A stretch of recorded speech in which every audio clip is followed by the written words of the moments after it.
रहना, जवाब देना। तो हेलो बच्चों। Hello sir. Hello sir. से बोलो भाई। बच्चों आज जो है स्ट्रक्चर ऑफ एटम का लेक्चर नंबर 2 होगा। आज की क्लास में हम क्या पढ़ेंगे? तो आज की क्लास में हम पढ़ेंगे भैया इलेक्ट्रोमैग्नेटिक वेव के बारे में, फिर इलेक्ट्रोमैग्नेटिक स्पेक्ट्रम के बारे में, Planck's quantum theory, photo electric effect, Bohr atomic model, और टाइम बचा तो इसके लिमिटेशन को भी आज हम कवर करेंगे। तो चलो, इलेक्ट्रोमैग्नेटिक वेव क्या होता है? कोई कुछ बता सकता है इलेक्ट्रोमैग्नेटिक वेव के बारे में? इलेक्ट्रोमैग्नेटिक वेव, अरे बताओ भाई। नेहा सर, जब एनर्जी एक बॉडी से दूसरी बॉडी में ट्रांसफर होती है तो जो वेव जो ट्रांसफर बाहर जो ट्रांसमिट होती है बाहर एनवायरनमेंट में, उसको इलेक्ट्रोमैग्नेटिक वेव्स कहते हैं। देखो, अकॉर्डिंग टू दिस थ्योरी जो हमारा एनर्जी जो होता है ना वो ट्रांसमिट होता है।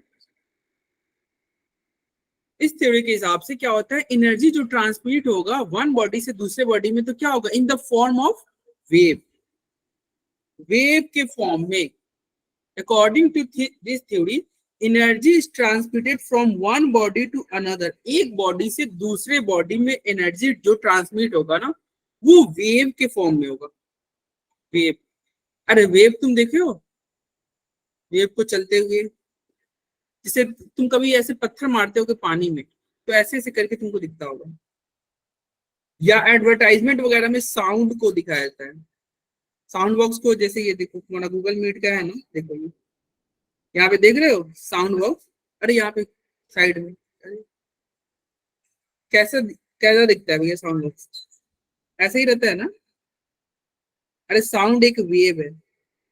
साउंड क्या है? एक वेव है। देखो इस तरह का रहता है और ऐसे ऐसे एडवर्टाइजमेंट में ऐसे रहता है। वो क्या है? वेव को बता रहा है। साउंड चल रही है, आवाज। अरे बोलो। तो देखो यस इस सर। वेव, इलेक्ट्रोमैग्नेटिक वेव क्या होता है? इलेक्ट्रोमैग्नेटिक वेव और रेडिएंट एनर्जी क्या होगा? इस थ्योरी के हिसाब से क्या होता है, एनर्जी एक बॉडी से दूसरे बॉडी में ट्रांसफर होगा तो किस फॉर्म में होगा? In the form of wave. And this wave travel, और ये जो वेव ट्रेवल होता है ना वो किस स्पीड से ट्रेवल होता है? तो this wave travel in the space with the same speed as light. मतलब जो वेव जो ट्रेवल होगा ना वो लाइट की स्पीड से ट्रेवल होगा। किसकी स्पीड से ट्रेवल होगा? लाइट। और आपको पता है ना लाइट का स्पीड क्या होता है? 3 × 10⁸ मीटर पर सेकेंड। मतलब वेव किस स्पीड से चलेगा? लाइट के स्पीड से। These waves are known as electromagnetic wave और रेडिएंट एनर्जी। और जो ये वेव है ना इसी को क्या बोलेंगे? इलेक्ट्रोमैग्नेटिक वेव बोलेंगे। इलेक्ट्रोमैग्नेटिक वेव और रेडिएंट एनर्जी बोलेंगे। इलेक्ट्रोमैग्नेटिक वेव, इसके कुछ एग्जांपल हैं। कौन कौन से एग्जांपल है? तो रेडियो वेव हो गया, माइक्रोवेव हो गया, इंफ्रारेड रे हो गया, विजिबल रे, ultraviolet rays, gamma ray, X ray, ये सब इसके एग्जांपल है। ठीक है भाई। तो क्या हमने क्या पढ़ा? हमने पढ़ा कि देखिए एनर्जी जो ट्रांसमिट होगा एक बॉडी से दूसरे बॉडी में ट्रांसमिट होगा वो वेव के फॉर्म में होगा। वो एक वेव के फॉर्म में ट्रांसफर होगा। ठीक है। और उस वेव का स्पीड क्या होगा? उस वेव का स्पीड होगा जो लाइट का स्पीड होता है। और वो जो वेव है ना, जो हम बोल रहे हैं वेव मतलब एनर्जी ट्रांसमिट हो रहा है एक बॉडी से दूसरी बॉडी के में इन द फॉर्म ऑफ वेव, तो वही जो वेव है उसी को हम क्या बोल रहे हैं? उसी वेव को हम बोल रहे हैं इलेक्ट्रोमैग्नेटिक वेव। उस वेव को क्या बोल रहे हैं? इलेक्ट्रोमैग्नेटिक वेव बोल रहे हैं या फिर रेडिएंट एनर्जी बोल रहे हैं। और वो वेव कितने तरह के, मतलब वेव के कुछ एग्जांपल है, जैसे radio wave, microwave, visible raise. Visible raise पता है ना, विबग्योर जिसमें आता है। अरे विबग्योर सुने तो होगे ना। Yes sir. Yes, rainbow. अब यहाँ पे एक क्या है, ये आपको एक ग्राफ दिया हुआ है। इस ग्राफ में क्या दिया हुआ है? ये वाइब्रेटिंग सोर्स है। जैसे साउंड क्या है, जैसे मैं बोल रहा हूँ एक वेव निकल रहा है, तो मैं सोर्स हुआ। अगर मैं बोल रहा हूँ तो मैं सोर्स हूँ, मेरे यहाँ से क्या हो रहा है? साउंड निकल रहा है, एक वेव ऐसे निकल रहा है इस तरह से। किस तरह से वेव निकल रहा है? मेरा साउंड वेव ऐसे ऐसे करके चल रहा है, सांप की तरह चल रहा है। ठीक है। तो वो जो वेव चल रहा है ना ऐसे ऐसे ऐसे ऐसे सांप की तरह ऊपर नीचे, इसमें जो ऊपर वाला जो पार्ट होता है ना, जो सबसे ऊपर वाला पार्ट होता है, उसे हम बोलेंगे क्रेस्ट। क्या बोलेंगे? क्रेस्ट। और जो नीचे वाला जो होगा, सबसे नीचे वाला, उसे क्या बोलोगे? ट्रॉ। तो वेव में क्या देखे, वेव में आपने देखा जो ऊपर वाला पार्ट है, सबसे टॉप वाला पार्ट, उसे क्रेस्ट बोलेंगे, और जो नीचे वाला पार्ट है उसे ट्रॉ बोलेंगे। ये पूरा तुम फिजिक्स में पढ़ोगे, ये जब फिजिक्स पढ़ोगे ना उसमें पढ़ोगे, एसएचएम करके एक चैप्टर होगा, सिंपल हार्मोनिक मोशन, उसमें तुम पढ़ोगे ये सब। ऊपर वाला ट्रैप पार्ट क्रेस्ट हुआ, नीचे वाला ट्रॉ हुआ, ठीक है। देखो ओके वही लिखा हुआ है। सर अब ये हाँ सर बोल, ये एक्स वाई जेड तीनों एक्सिस पे होते हैं। यहाँ पे तो दो एक्सिस में दिखाया जा रहा है ना, एक्स वाई, एक्स और वाई एक्सिस में, ऊपर नीचे से। हाँ ये जेड में भी हो सकता है, कोई दिक्कत नहीं है। ये तुम लोग पढ़ोगे पूरा, जब आप पढ़ोगे ना, फिजिक्स में एक चैप्टर है सिंपल हार्मोनिक मोशन, उसमें तुम पढ़ोगे, चिंता मत करो। यहाँ तो बस मैं इस चैप्टर में थोड़ा बहुत यूज होगा, इसलिए हम लोग थोड़ा देख ले रहे हैं। जो अपर मोस्ट पॉइंट होगा ना उसे बोलेंगे क्रेस्ट। जो सबसे ऊपर वाला पार्ट होगा उसे क्या बोलोगे? क्रेस्ट बोलोगे। और जो नीचे वाला पार्ट होगा उसे क्या बोलोगे भैया? ट्रॉ बोलोगे। क्या बोलोगे? ट्रॉ। अब इस वेव, जो ये फिगर है, ये जो ग्राफ है, इससे कुछ टर्म निकलेंगे। क्या क्या? तो सबसे पहला होता है वेवलेंथ, यही हमारे केमिस्ट्री में यूज है, वेवलेंथ। कोई पूछेगा वेवलेंथ क्या होता है, तो दो नजदीक के क्रस्ट, जो दो एडजेसेंट क्रेस्ट की जो दूरी होगी ना, उसे क्या बोलोगे? वेवलेंथ। वेवलेंथ को हम लैम्डा से डिनोट करते हैं। या दो एडजेसेंट ट्रॉ के जो दूरी होगी ना, उसे क्या बोलोगे? वेवलेंथ, यानी कि लैम्डा। तो वेवलेंथ क्या हो गया? It is defined as the distance between two nearest crest. Two nearest crest की जो दूरी होगी उसे क्या बोलोगे? Lambda, wavelength. या फिर जो दो नजदीकी ट्रॉ की जो दूरी होगी उसे क्या बोलोगे? Wavelength, lambda. इसको हम मेजर कैसे करते हैं? तो हमेशा एंगस्ट्रम या पिकोमीटर में, या नैनोमीटर, या सेंटीमीटर, या मीटर में। ऑब्वियस सी बात है, डिस्टेंस है। अरे दूरी को किस में तुम मेजर करोगे? डिस्टेंस को हमेशा सेंटीमीटर, मीटर में ही करते हैं ना। तो वेवलेंथ को मेजर किस यूनिट में करेंगे? अरे केजी में थोड़ी कर देंगे, 1 केजी वेवलेंथ। दूरी है ना, दूरी को किस में करोगे? मीटर में करोगे, या सेंटीमीटर, या नैनोमीटर, पिकोमीटर, एंगस्ट्रम में करोगे। तो अब बात आती है कि भैया एक एंगस्ट्रम क्या होता है? एक एंगस्ट्रम बराबर क्या होगा? कितना होता है बताओ जल्दी भाई। Sir, 10 to the 10 raised to power minus 10 to the 10 power meter. Yes, एक एंगस्ट्रम बराबर होता है 10 की पावर -10 मीटर। एक एंगस्ट्रम बराबर क्या होगा? 10 की पावर -10 मीटर होगा, ठीक है। एक एंगस्ट्रम बराबर होता है 10 की पावर -10 मीटर। और एक नैनोमीटर बराबर कितना होता है? 10 raised to 10 power raised to minus power 9 minus meter. 9 10 to meter. power -9। Yes. तो देखो कंफ्यूज नहीं होना है। कैसे? नैनो, नाम से ही लग रहा है नैनो। तो एक नैनोमीटर में कितना मीटर? देखो नैनो मतलब 9, उच्चारण से नहीं लग रहा है, नैनोमीटर 9, नैनो 9, नैनो 9, यानी कि 10 की पावर -9 मीटर। एक नैनोमीटर में कितना मीटर होगा? 10 की पावर -9 मीटर। नाम से ही लग रहा है नैनो 9, ठीक। और एक एंगस्ट्रम बराबर क्या ध्यान रखना? -10 मीटर। अल्फाबेट में ए, अरे ए अल्फाबेट में कितना पोजीशन पे आता है? फर्स्ट पे आता है कि नहीं? फर्स्ट में आता है ना। तो देखना इसका कैसे करना Yes, है। sir. एंगस्ट्रम बराबर 10 की पावर -1, यानी कि -10 मीटर, ठीक है, ध्यान रहेगा। एक एंगस्ट्रम बराबर 10 की पावर -10 मीटर, ये याद रखना। चलो, तो चलो वेवलेंथ हमने समझ लिया। वेवलेंथ क्या होता है? दो नजदीक के क्रेस्ट, दो एडजेसेंट क्रेस्ट की दूरी, या दो एडजेसेंट ट्रॉ की दूरी जो होगी उसे वेवलेंथ बोलेंगे। अब दूसरा आता है वेव नंबर। क्या भैया वेव नंबर? तो वेव नंबर क्या होता है, कोई बता सकता है क्या? वेव नंबर, अरे बता दो, पढ़ के ही बता दो, सामने ही लिखा हुआ है। The reciprocal of wavelength. Oscillations per unit. जो वेवलेंथ था ना उसका उल्टा कर दो, रेसिप्रोकल ले लो। वेवलेंथ का उल्टा करोगे तो वेव नंबर होगा। वेव नंबर क्या होता है भैया? वेव नंबर होता है 1/, वेवलेंथ 1/λ को वेव नंबर बोलोगे। और इसको डिनोट करते हैं न्यू बार। एक न्यू दे दो और ऊपर एक लाइन दे दो, न्यू बार। तो वेव नंबर क्या होता है भैया? वेव नंबर होता है रेसिप्रोकल। किसका रेसिप्रोकल? वेवलेंथ का। वेवलेंथ का रेसिप्रोकल लोगे तो वेव नंबर कहलाएगा, वेवलेंथ का रेसिप्रोकल लोगे तो वेव नंबर कहलाएगा। ठीक है भाई, तो ऑब्वियस सी बात है, वेवलेंथ का यूनिट सेंटीमीटर था, मीटर था, तो इसका सेंटीमीटर इनवर्स, मीटर इनवर्स, कोई दिक्कत नहीं है। अरे बोलो, तो वेव नंबर क्या होता है, बस वेवलेंथ को उल्टा कर दो, वेवलेंथ को रेसिप्रोकल ले लो। थर्ड आता है फ्रीक्वेंसी। फ्रीक्वेंसी क्या होता है, फ्रीक्वेंसी होता है वेव नंबर को स्पीड ऑफ लाइट से मल्टीप्लाई कर दो, वेव नंबर को स्पीड ऑफ लाइट से मल्टीप्लाई कर दो। फ्रीक्वेंसी क्या होगा, वेव नंबर को स्पीड ऑफ लाइट यानी कि सी से मल्टीप्लाई कर दो, तो ये कहलाएगा फ्रीक्वेंसी। क्या हो जाएगा, फ्रीक्वेंसी का यूनिट।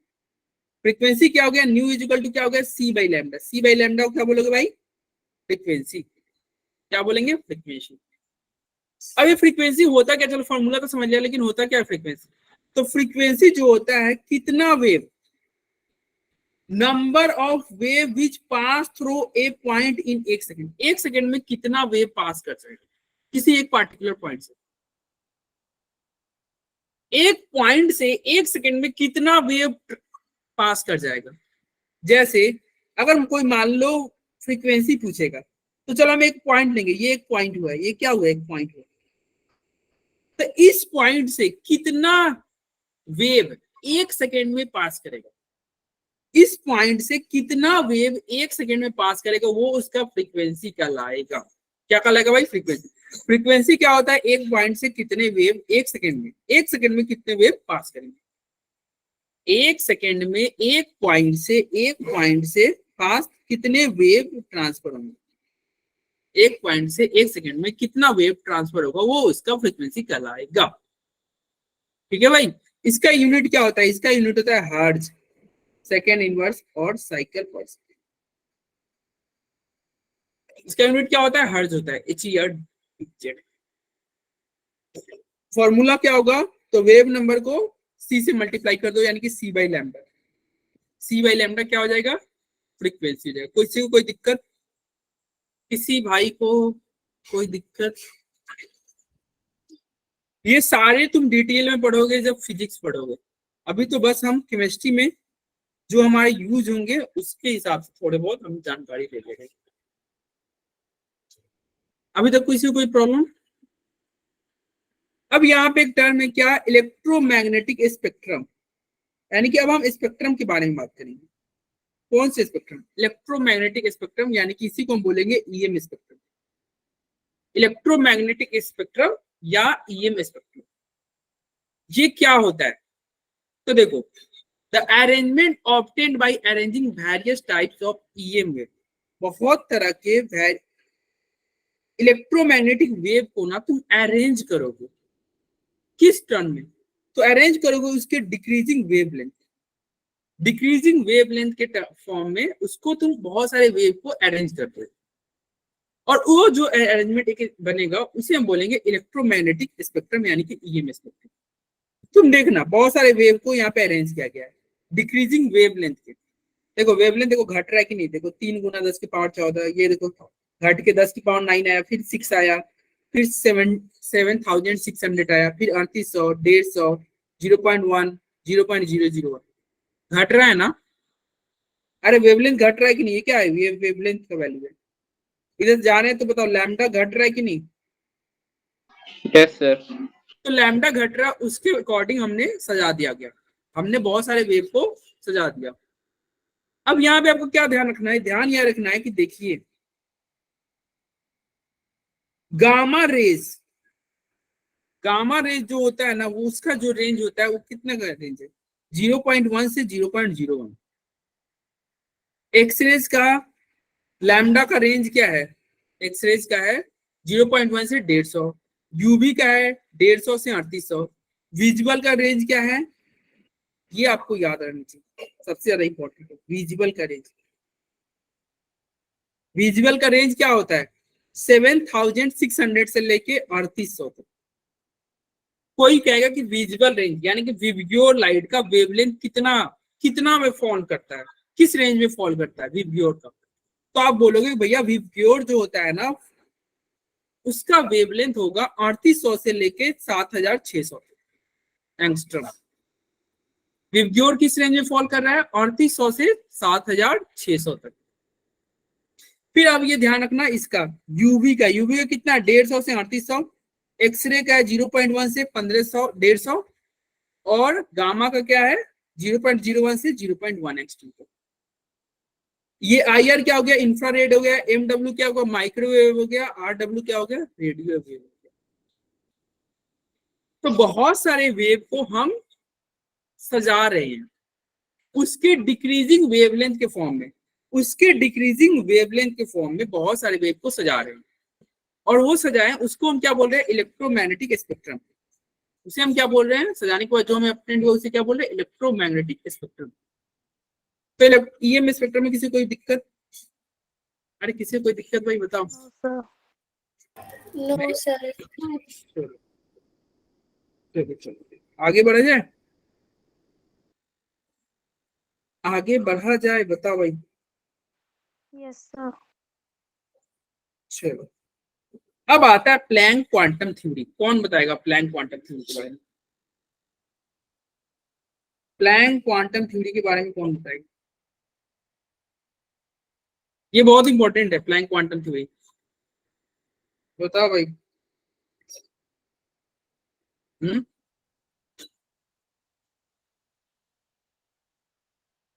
अरे सर प्लैंक इन्होंने बताया था कि क्या सर प्लैंक ने बताया था कि जो एटम और मॉलिक्यूल है वो एनर्जी एमिट करते हैं डिस्क्रीट फॉर्म में।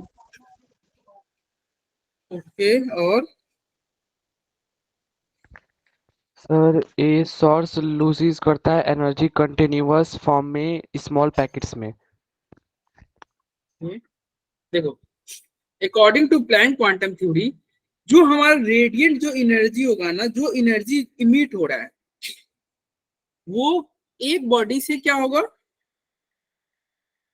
द रेडियंट एनर्जी इमिटेड और एब्जॉर्ब बाय ए बॉडी, एक बॉडी के द्वारा जो रेडिएट मतलब एनर्जी इमिट हो रहा है या एब्जॉर्ब हो रहा है वो कंटिन्यूअस नहीं है, वो क्या है डिसकंटिन्यूअस है, और डिसकंटिन्यूअस क्या है एक पैकेट के फॉर्म में, छोटे छोटे पैकेट के फॉर्म में जो एनर्जी इमिट हो रहा है एक बॉडी से दूसरे बॉडी, या जो एनर्जी एब्जॉर्ब हो रहा है वो क्या है कंटिन्यूअस नहीं है डिसकंटिन्यूअस है, एक छोटे छोटे पैकेट के फॉर्म में है, और एक छोटे छोटे पैकेट के फॉर्म में है packet of energy, and these packet are called quantum. और वो जो छोटा छोटा पैकेट है वो उसको हम क्या बोलेंगे क्वांटम। अभी हमने थोड़ी देर पहले हमने क्या पढ़ा था, हमने पढ़ा था कि ये क्या था, यहाँ पे क्या हमने पढ़ा था एनर्जी जो होता है ट्रांसफर होता है वन बॉडी से अदर बॉडी में इन द फॉर्म ऑफ वेव, और वेव कंटिन्यूअस होता है, आपको पता है ना। अरे देखो एक अगर पत्थर पानी में फेंकोगे तो वो ऐसे ऐसे करके वेव आपको दिखता होगा, ऐसे वो कंटिन्यूअस रहता है कि नहीं, ऐसा थोड़ी होता है, उसका स्टार्ट कहाँ होता है कहाँ पे एंड है पता चलेगा क्या? अरे पानी में जो तरंगे ऐसे गोल घूमती है थोड़ी पता चलता है कि कहाँ से स्टार्ट है कहाँ एंड है, या जो वेव है ये वेव ऐसे से चलते जा रहा है, इसका स्टार्ट और एंड आपको पता थोड़ी चलेगा कहाँ स्टार्ट है कहाँ एंड है, ये कंटिन्यूअस होता है। तो अभी हमने क्या पढ़ा था, हमने पढ़ा था कि एनर्जी वेव के फॉर्म में ट्रांसफर होती है और वो वेव हमेशा कंटिन्यूअस होती है। लेकिन प्लैंक्स में तुम क्या पढ़ोगे, प्लैंक क्वांटम थ्योरी में क्या पढ़ोगे, देखिए भाई एनर्जी जो इमिट होगा ना या एब्जॉर्ब होगा वो कंटिन्यूअस होगा, नहीं होगा कंटिन्यूअस नहीं होगा, डिसकंटिन्यूअस होगा। डिसकंटिन्यूअस मतलब क्या, वो लगातार नहीं होगा, वो वेव के फॉर्म में नहीं होगा, वो ऐसे ऐसे नहीं चलेगा सांप की तरह, वो डिसकंटिन्यूअस होगा। मतलब यहाँ पे क्या होगा, यहाँ पे गैप है, यहाँ गैप है, यहाँ गैप है, यहाँ गैप है, ऐसे करके डिसकंटिन्यूअस। मतलब डिसकंटिन्यूअस इन द सेंस क्या, छोटे छोटे पैकेट के फॉर्म में होगा, छोटे छोटे एनर्जी जो ट्रांसफर होगी ना वो छोटे छोटे पैकेट के, चॉकलेट के पैकेट की तरह से, और वो जो छोटे छोटे जो पैकेट है जो क्या है एनर्जी का पैकेट है उसे हम क्या बोलेंगे, उसे बोलेंगे क्वांटम। तो प्लैंक क्वांटम थ्योरी में हमने क्या पढ़ा कि एनर्जी इमिट होगा या एब्जॉर्ब होगा एक बॉडी से दूसरे बॉडी में, वो कंटिन्यूअस नहीं डिसकंटिन्यूअस है। अरे वो लगातार नहीं है, डिसकंटिन्यूअस है, और डिसकंटिन्यूअस क्या है छोटे छोटे पैकेट के फॉर्म में है, छोटे छोटे पैकेट के फॉर्म में। वो पैकेट क्या है एनर्जी का पैकेट है जिसे हम क्या बोलेंगे क्वांटम बोलेंगे, क्या बोलेंगे क्वांटम। ठीक है भाई। और लाइट के केस में जो वो छोटा छोटा पैकेट है ना, एनर्जी का जो पैकेट है, लाइट के केस में उसी पैकेट को क्या बोल दोगे? फोटोन। उसी चॉकलेट के पैकेट को क्या बोलोगे? फोटोन बोलोगे। चॉकलेट के पैकेट इन द सेंस कि एनर्जी का पैकेट। चॉकलेट खाते तो एनर्जी मिलता है हमें, मिलता है। तो क्या हो गया? ये जो छोटे छोटे पैकेट है उसे हम क्या बोलेंगे? फोटोन। किसके केस में? जब लाइट रहेगा, मतलब एनर्जी अगर लाइट के फॉर्म में जा रही है तो वो जो छोटा छोटा पैकेट है उसे क्या बोलोगे भाई? फोटोन बोलोगे। लेकिन इन जनरल केस में वो छोटे छोटे पैकेट को क्या बोलोगे? जनरल केस में क्वांटम बोलोगे। जनरल केस में क्या बोलोगे? क्वांटम। मतलब लाइट नहीं है, कोई और सोर्स है तो क्या बोलोगे? क्वांटम है।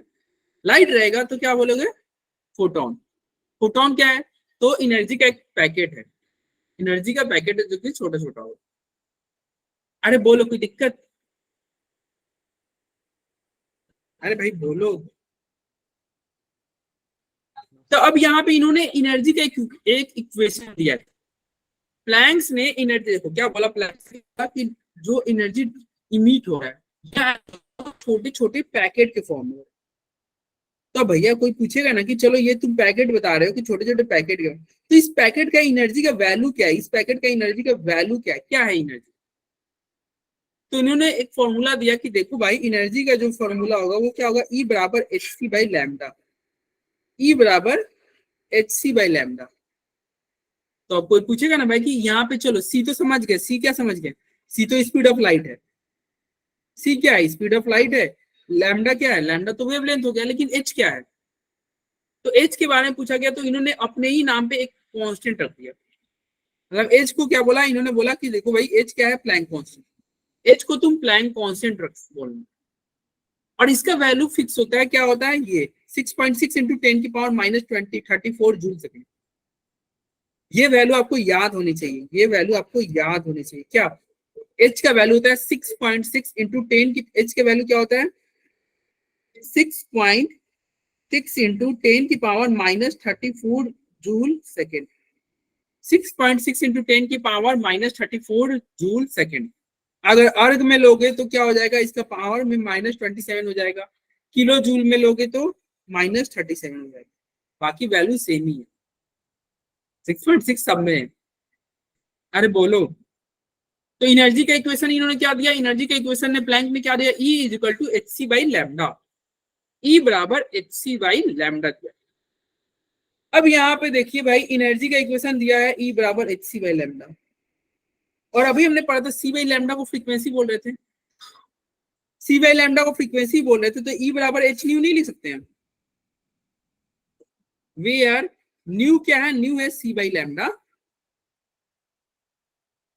लिख सकते हो ना? तो E बराबर क्या हो गया? H new. एच न्यू मतलब यहाँ पे न्यू क्या है? न्यू भैया फ्रीक्वेंसी है। क्या है? फ्रीक्वेंसी।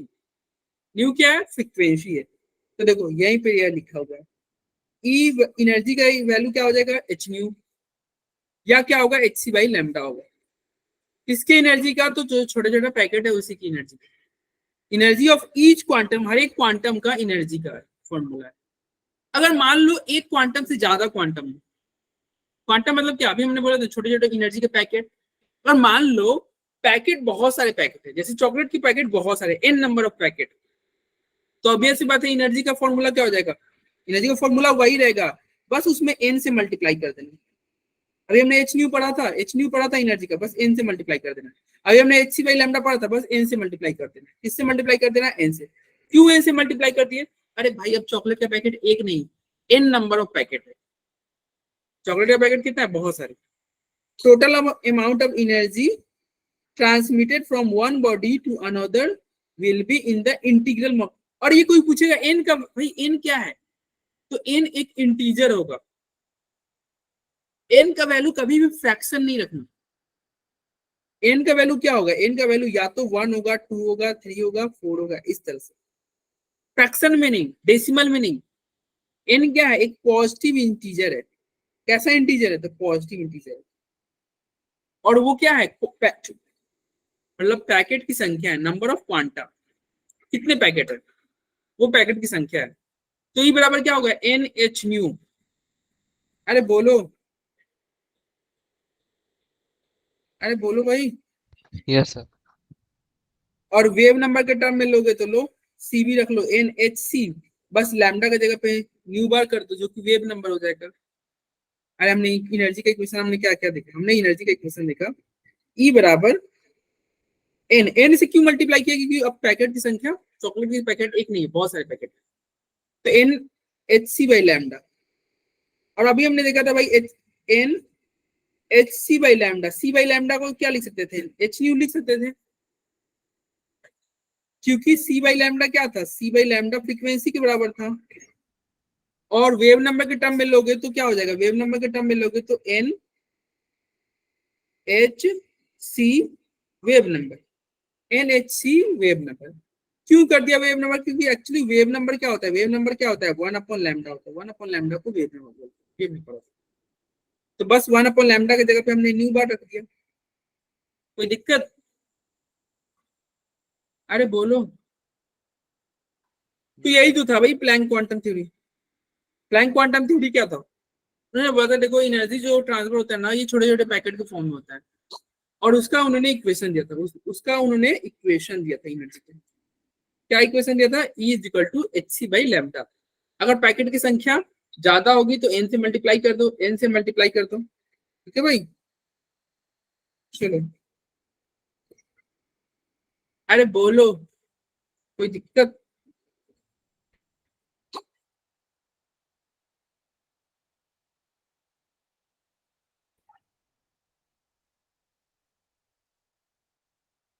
अरे बोलो भाई। नो। No sir. चलिए आगे बढ़ते हैं। अब आते हैं हमारा अगला टॉपिक जो कि है फोटो इलेक्ट्रिक इफेक्ट। इसके बारे में कौन बताएगा, फोटो इलेक्ट्रिक इफेक्ट के बारे में?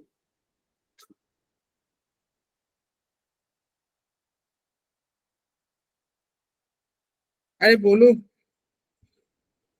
फोटो इलेक्ट्रिक इफेक्ट के बारे में कुछ बताओ, कोमल बताओ, कोमल, पीयूष, इकरा, नेहा। सर इसे अल्बर्ट आइंस्टीन ने दिया था। क्या मतलब इसमें, ये बताना फोटो इलेक्ट्रिक इफेक्ट होता क्या है? सर जब हम किसी भी मेटल पर हम बीम ऑफ लाइट फॉल करते हैं तो वो जो होता है वो इलेक्ट्रो यूज कर देता है मेटल, सिर्फ Yes, हम फोटो इलेक्ट्रिक इफेक्ट करते हैं। अरे इलेक्ट्रॉन रिलीज हो गया तो फोटो इलेक्ट्रिक इफेक्ट कर देंगे, आधा अधूरा है, ठीक है। अरे केवल इलेक्ट्रॉन अगर मान लो निकल जाएगा तो फोटो इलेक्ट्रिक इफेक्ट थोड़ी हो गया। देखो सर ऐसे और कुछ इलेक्ट्रिक बताना चाहेगा होती है। क्या? देखो फोटो, फोटो मतलब क्या होता है, लाइट, और इलेक्ट्रिक मतलब क्या होगा, लाइट से इलेक्ट्रिसिटी तुमको मिलेगा, लाइट गिराओ इलेक्ट्रिसिटी पाओ, हो गया फोटो इलेक्ट्रिक इफेक्ट। क्या फॉल कराओ, लाइट, लाइट फॉल कराओ, क्या मिलेगा आपको, इलेक्ट्रिसिटी, वोल्टेज, पोटेंशियल। देखो यहाँ पे क्या है, यहाँ पे अब तुम ध्यान से देखना, यहाँ पे एक डिटेक्टर लगा हुआ है, यहाँ पे एक मेटल सरफेस है, और यहाँ पे एमीटर लगा हुआ है, यहाँ पे कोई बैटरी भी लगा हुआ है। तुम देख रहे होगे क्या यहाँ पे सर्किट कंप्लीट नहीं ना है, देखो ओपन है कि नहीं। अरे यहाँ पे कोई तार थोड़ी जुड़ा है, मान लो यहाँ पे एक मेटल है, यहाँ पे एक मेटल है, और यहाँ पे हमने बैटरी से जोड़ दिया, क्या ये सर्किट कंप्लीट दिख रहा है? No sir. तो क्या ये सर्किट कंप्लीट नहीं है, तो क्या ये एमीटर है तो एमीटर डिफ्लेक्शन दिखाएगा? नहीं, सर्किट कंप्लीट नहीं, कैसे डिफ्लेक्शन दिखाएगा? सर्किट कंप्लीट होगा मतलब यहाँ से अगर मान लो ये सर्किट कैसे कंप्लीट होता है, अगर मान लो यहाँ से अगर हम एक तार जोड़ देते, अब सर्किट कंप्लीट हो गया, ये प्लस है, ये माइनस टर्मिनल है, अब एमीटर डिफ्लेक्शन दिखाता, बोलो है कि नहीं? अरे तार जोड़ोगे तब तो सर्किट कंप्लीट होगा ना, पता है ना। अरे अगर एक बल्ब है, एक बल्ब है, ये मान लो ये बल्ब है,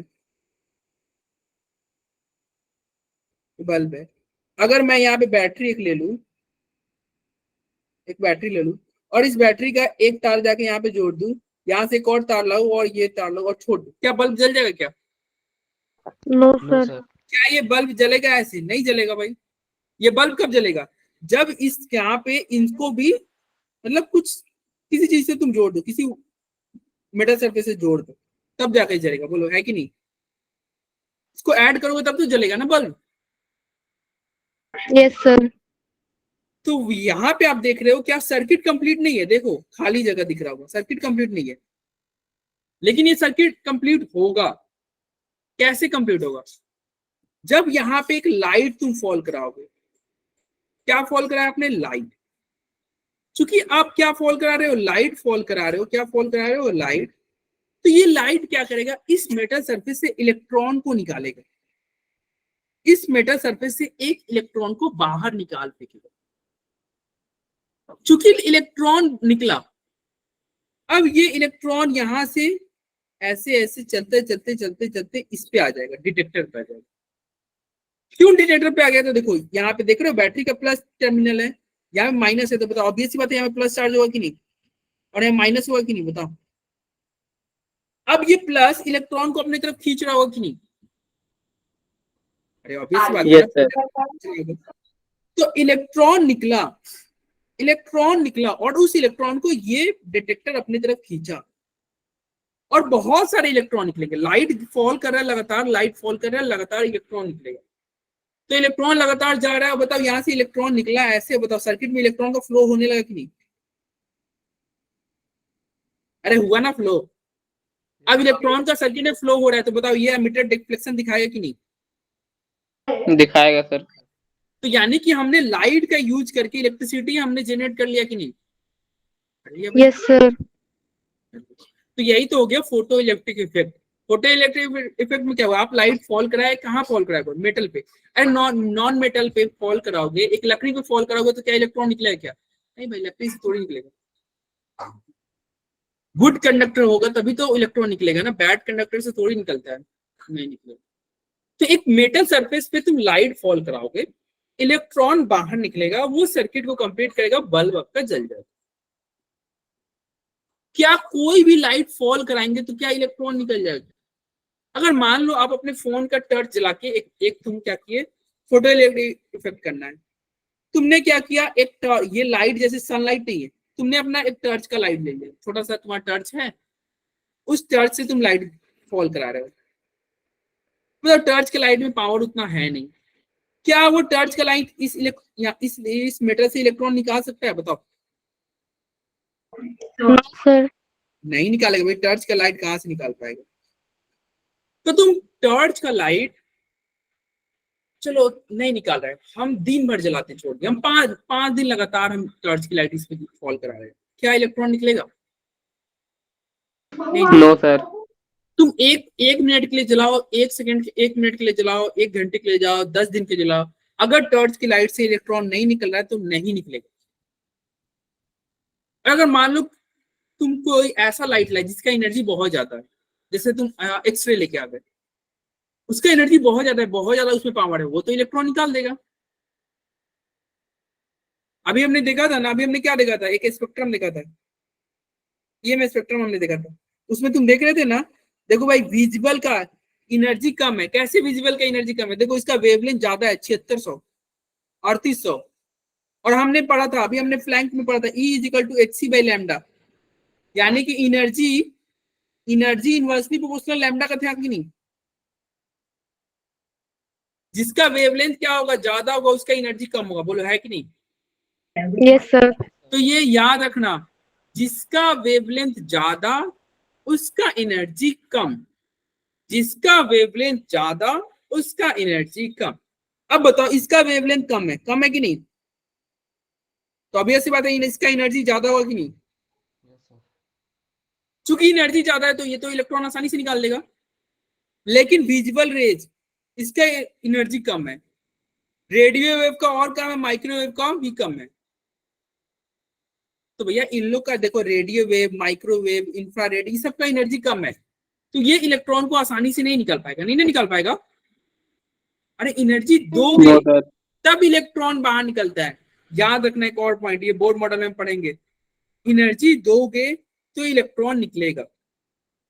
तुम ऐसे समझना, अगर तुम मान लो बहुत आलसी हो, घर में दिन भर सोए हो, ठीक, तुम मार्केट नहीं जा रहे हो, आलसी आदमी हो, अगर तुमको एनर्जी दे दिया जाए, एनर्जी इन द सेंस पैसे, तुमको पैसा मिल जाए, अब तुमको क्या होगा, भाई साहब मेरे पास पैसे, चलो यार मोमो खाने चलते हैं मार्केट में, समोसा खाने चलते, चाट खाने चलते। तुमको एनर्जी मिला, पैसा मिला, तुम मार्केट निकल गए। जब तक पैसे नहीं थे, जेब खाली था, तुम घर में बैठे हुए थे। जैसे ही आपको पैसे मिले, रुपए मिले, आप चले गए कि नहीं मार्केट? तो एनर्जी मिलेगा तो तुम बाहर गए। उसी तरह इलेक्ट्रॉन को एनर्जी मिलेगा तभी वो बाहर निकलेगा। इलेक्ट्रॉन बाहर कब जाएगा? जब उसको एनर्जी दिया जाएगा। और एनर्जी कौन देगा? लाइट। एनर्जी कौन देगा? लाइट। तो कौन सा लाइट ज्यादा एनर्जी देगा? जिसका वेवलेंथ कम हो। कौन सा लाइट ज्यादा देगा energy? Energy direct inversely proportional होता है वेवलेंथ के। जिसका वेवलेंथ कम होगा वो लाइट ज्यादा एनर्जी देगा। तो हम फोटो इलेक्ट्रिक इफेक्ट में कौन सा लाइट लेंगे? जिसका एनर्जी ज्यादा हो। एनर्जी ज्यादा दोगे तो इलेक्ट्रॉन निकलेगा। अब बताओ, इलेक्ट्रॉन निकला तो वो मोशन में है कि नहीं? और बताओ, जो मोशन में रहता है उसके पास काइनेटिक एनर्जी होता है कि नहीं? हमने पढ़ा था काइनेटिक एनर्जी का एक फॉर्मूला, हाफ mv स्क्वायर।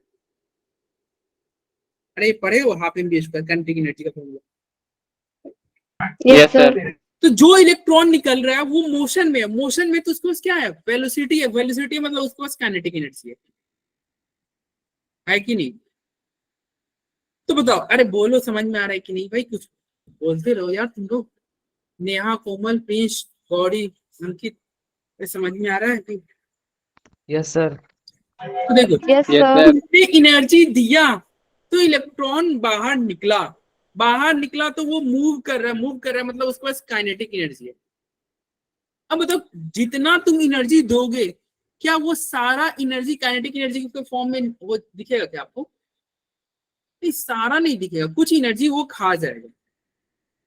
मतलब ये कौन खा जाएगा? ये मेटल सरफेस। मेटल सरफेस तुम अगर मान लो, अगर तुम 100 एनर्जी दे रहे हो, 100 जूल एनर्जी दे रहे हो, तो ये मेटल सरफेस कुछ एनर्जी खा जाएगा। मान लो 20 जूल खा गया, तो बाकी एनर्जी वो बाहर निकलेगा। किस फॉर्म में? Kinetic energy. तो तुम जितना एनर्जी दोगे वो सारा एनर्जी काइनेटिक एनर्जी के फॉर्म में नहीं दिखेगा। कुछ एनर्जी कम हो जाएंगे। कुछ एनर्जी क्या हो जाएंगे? डिक्रीज। अब तो क्वेश्चन आता है कि सर फिर काइनेटिक एनर्जी का कितना दिखेगा? तो उसका एक फॉर्मूला होगा। क्या होगा? काइनेटिक एनर्जी का एक फॉर्मूला होगा जो कि यहाँ पे लिखा। किसका काइनेटिक एनर्जी निकाल रहे हैं? जो इलेक्ट्रॉन बाहर निकल रहा है। जो इलेक्ट्रॉन बाहर निकल रहा है उसका काइनेटिक एनर्जी आप निकालोगे तो कैसे निकालोगे? काइनेटिक एनर्जी का फॉर्मूला क्या है? ई गाम, क्या लिखा हुआ है? एनर्जी ऑफ फोटोन, मतलब जो फोटोन का एनर्जी है, माइनस क्या किए? Binding energy. मतलब जो इलेक्ट्रॉन निकल रहा है उसका काइनेटिक एनर्जी पूछेगा। मतलब जो इलेक्ट्रॉन बाहर निकला उसका काइनेटिक एनर्जी पूछेगा तो क्या कहोगे? भैया फोटोन का एनर्जी निकाल लो। फोटोन मतलब जो तुम लाइट फॉल करा रहे हो, जो लाइट तुमने दिया, जो तुमने लाइट फॉल कराया उसका एनर्जी निकाल लो। और यूजुअली क्वेश्चन में दिया रहेगा, माइनस कर देना कि कितना एनर्जी वो जो मेटल है वो एब्जॉर्ब कर लेगा इलेक्ट्रॉन निकालने के लिए, कितना एनर्जी वो खा जाएगा। उसी को हम बाइंडिंग एनर्जी बोल रहे हैं। ये डिपेंड करेगा मेटल के नेचर पे, कैसा मेटल है। अगर गुड कंडक्टर है, बहुत ज्यादा गुड कंडक्टर है, तो आसानी से इलेक्ट्रॉन बाहर निकल जाएगा, यानी कि उसका बाइंडिंग एनर्जी क्या होगा? कम होगा। कुछ ऐसे होंगे जिसमें से इलेक्ट्रॉन ज्यादा आसानी से नहीं निकलेगा, उसका बाइंडिंग एनर्जी क्या होगा? ज्यादा हो जाएगा। सर ये मेटल इलेक्ट्रोपॉजिटिव होते हैं? मेटल तो इलेक्ट्रो क्या? मेटल इलेक्ट्रोपॉजिटिव होते हैं? हाँ, मेटल इलेक्ट्रो पॉजिटिव होते हैं। हाँ भाई, होते हैं। तभी तो इलेक्ट्रॉन आसानी से निकलता है।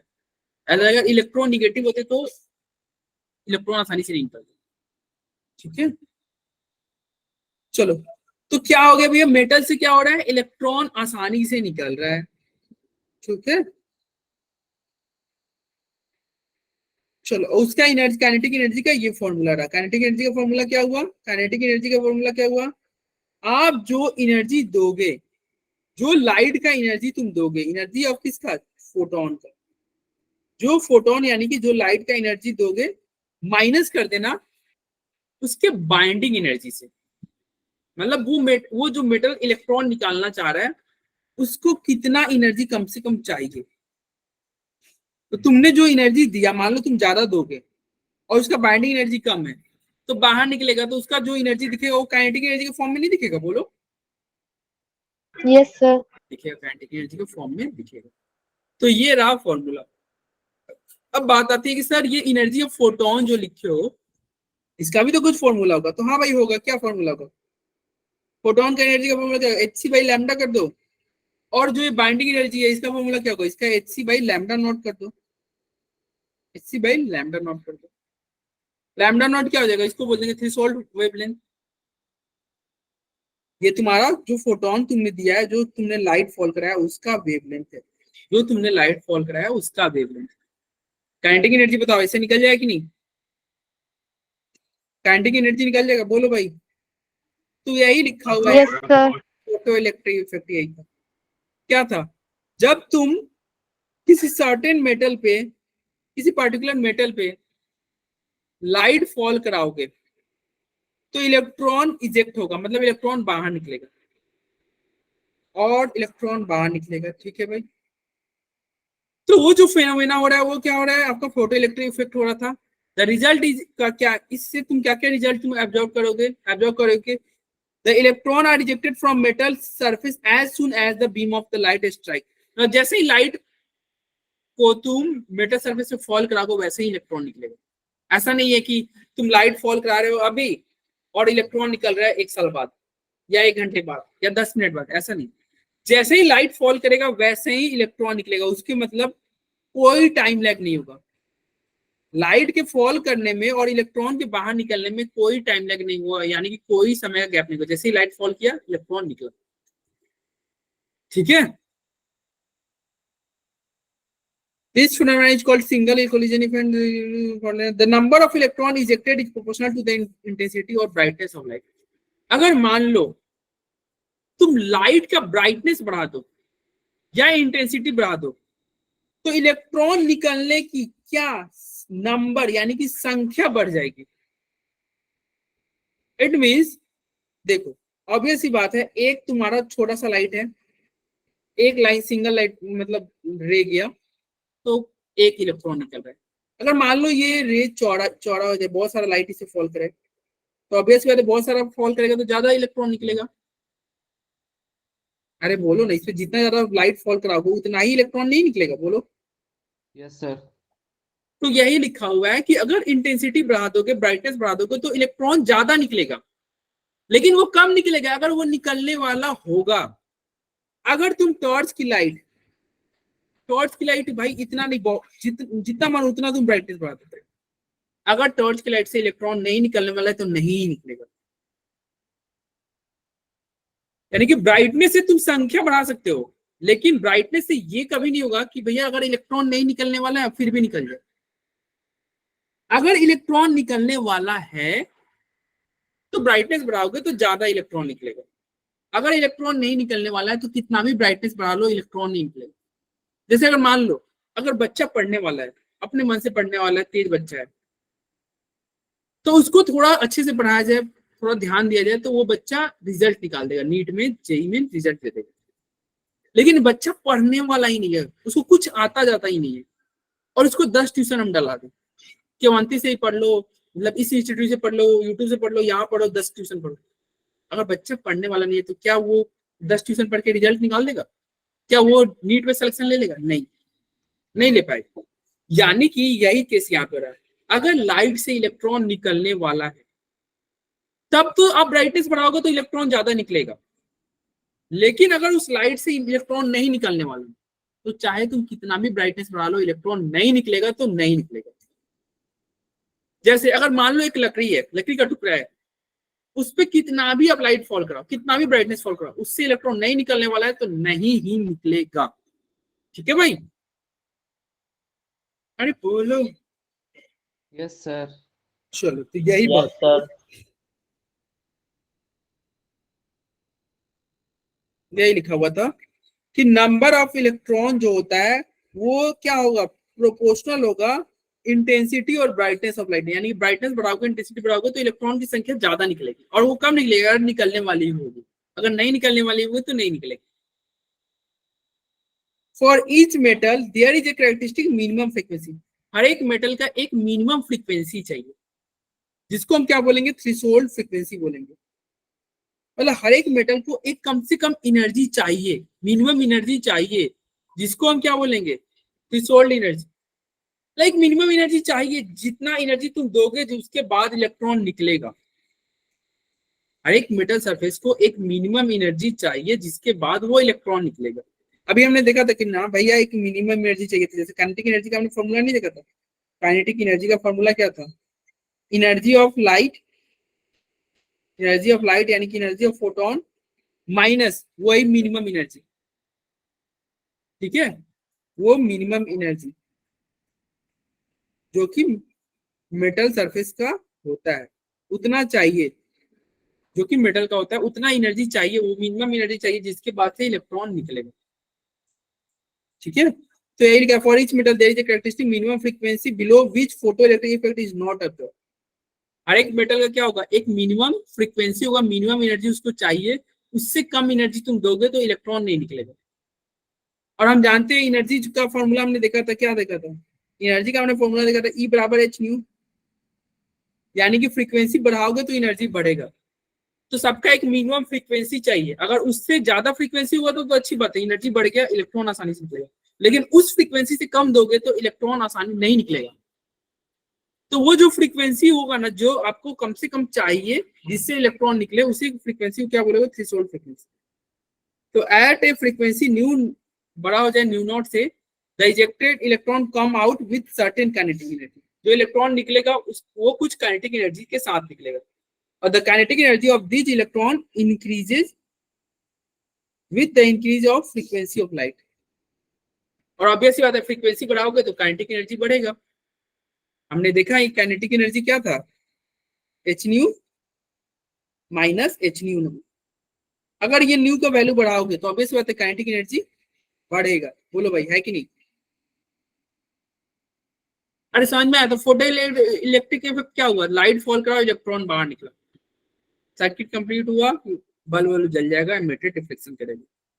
चूंकि इलेक्ट्रॉन बाहर निकल रहा है तो उसके पास कुछ ना कुछ काइनेटिक एनर्जी हो। काइनेटिक एनर्जी का फॉर्मूला क्या हो जाएगा? काइनेटिक एनर्जी का फॉर्मूला ये हो जाएगा h nu minus, kinetic energy का फॉर्मूला क्या हो जाएगा? H nu minus h nu naught. Obvious ही बात है, एच दोनों में तो कॉमन हो जाएगा, तो H nu minus new not. ये क्या हो गया? ये काइनेटिक एनर्जी। क्या हो गया? Kinetic energy. बोलो भाई, अरे बोलो। देखो यहाँ पे क्वेश्चन है, जल्दी से यहाँ इस क्वेश्चन को देखो, इस क्वेश्चन को देखो, पढ़ो। अरे समझ में आ रहा है? क्वेश्चन है, थ्रेशोल्ड फ्रीक्वेंसी दिया हुआ है। थ्रेशोल्ड फ्रीक्वेंसी मतलब न्यू नॉट का वैल्यू दिया हुआ है। किसका वैल्यू दिया हुआ है? New not. क्वेश्चन में आपके न्यू नॉट का वैल्यू दिया हुआ है, कितना दिया हुआ है? 6 इंटू 10 की पावर 14 थ्रेशोल्ड फ्रीक्वेंसी दे दिया, और आपसे काइनेटिक एनर्जी पूछ रहा है मेरे पास। और क्या दे रहा है? Of an electron emitted when radiation of frequency hits, मतलब एक रेडिएशन फॉल कर रहा है जिसका फ्रीक्वेंसी इतना है। तो काइनेटिक एनर्जी पूछ रहा है। हम जानते हैं काइनेटिक एनर्जी का हमने जस्ट फॉर्मूला देखा था। क्या फॉर्मूला था? H nu minus h nu not. H common लोगे तो न्यू माइनस न्यू नॉट। अब वो काइनेटिक एनर्जी पूछ रहा था। न्यू का वैल्यू क्या दिया हुआ है? न्यू का वैल्यू क्या दिया हुआ है? क्वेश्चन में दिया हुआ 1.1 दिया हुआ है ना, तो एच 1.1 इंटू 10 की power 15 minus new not. New not का वैल्यू क्या दिया हुआ है? 6 पॉइंट, नहीं केवल 6 इंटू 10 की पावर 14 दिया हुआ है। 6 इंटू 10 की पावर 14। एच का वैल्यू हमको पता है, ये प्लैंक कांस्टेंट होता है, वो वैल्यू पुट कर दो। एच का वैल्यू क्या होता है? 6.6 इंटू 10 की पावर माइनस 34। एच का वैल्यू क्या होता है? 6.6 इंटू 10 की पावर माइनस 34। अरे बोलो, पेज का वैल्यू भी हो गया, न्यू का वैल्यू क्वेश्चन में ही दिया हुआ है, न्यू नॉट का वैल्यू दिया हुआ है, सबको रख के मल्टीप्लाई करोगे आंसर नहीं आ जाएगा काइनेटिक एनर्जी? आ जाएगा सर।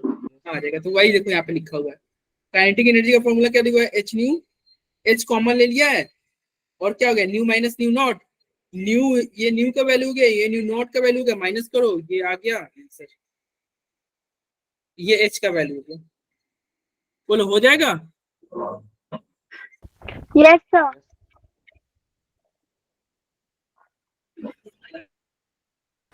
किसी को कोई डाउट? No sir. तो चलो यही था आपका क्या बोर्ड, ये फोटो इलेक्ट्रिक इफेक्ट। तो आज की क्लास में हमने क्या क्या पढ़ लिया? हमने इलेक्ट्रोमैग्नेटिक वेव के बारे में पढ़ लिया, फिर प्लैंक क्वांटम थ्योरी के बारे में पढ़ा, वहां पे हमने क्या पढ़ा, एनर्जी का इक्वेशन होता है E बराबर hc बाई लैम्डा, और फिर उसका यूज करके हमने फोटो इलेक्ट्रिक इफेक्ट को देख लिया। अब आता है बोर मॉडल। तो बोर मॉडल को कौन अच्छे से एक्सप्लेन करेगा? मैंने बोला था पढ़ के आना बोर मॉडल, कौन एक्सप्लेन करना चाहेगा? हैंड रेज करें तो बहुत अच्छे से एक्सप्लेन करते बोर मॉडल को। अरे मिड टर्म तो एग्जाम दे के आए हो ना, तो आपको इतना तो पता होगा ना बोर मॉडल के बारे में, क्या क्या जो कुछ भी आता हो आपको एक्सप्लेन करो भाई, क्या क्या पढ़े हो बोर मॉडल के बारे में। अरे पास हो क्या आए हो ना?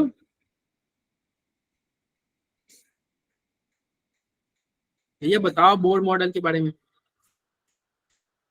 क्या हुआ, कोई नहीं बताएगा? हाँ नहीं बताओ, आप ही बताओ। सर बोर मॉडल में पहला पॉइंट तो यही था कि जो सेंटर पे प्रोटॉन और न्यूट्रॉन होते हैं न्यूक्लियस के अंदर, दूसरा पॉइंट ये हमने पहले पढ़ा था कि इलेक्ट्रॉन जो है वो न्यूक्लियस के अराउंड सर्कुलर पाथ में रिवॉल्व करते हैं, ठीक है जिसे भाई, कि ऑर्बिट या शेल बोल सकते हैं। ठीक है भाई।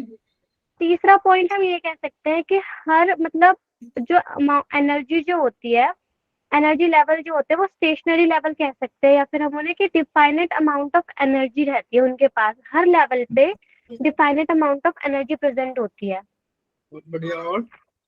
और रिवॉल्यूशन के टाइम पे जो इलेक्ट्रॉन जो होता है वो ना गेन करता ना लॉस करता, इस वजह से स्टेबिलिटी भी रहती है उसकी।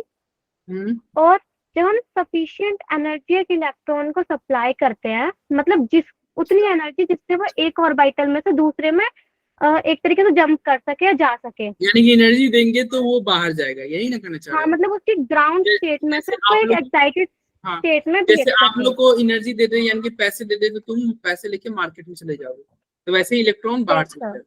चलो ठीक है। और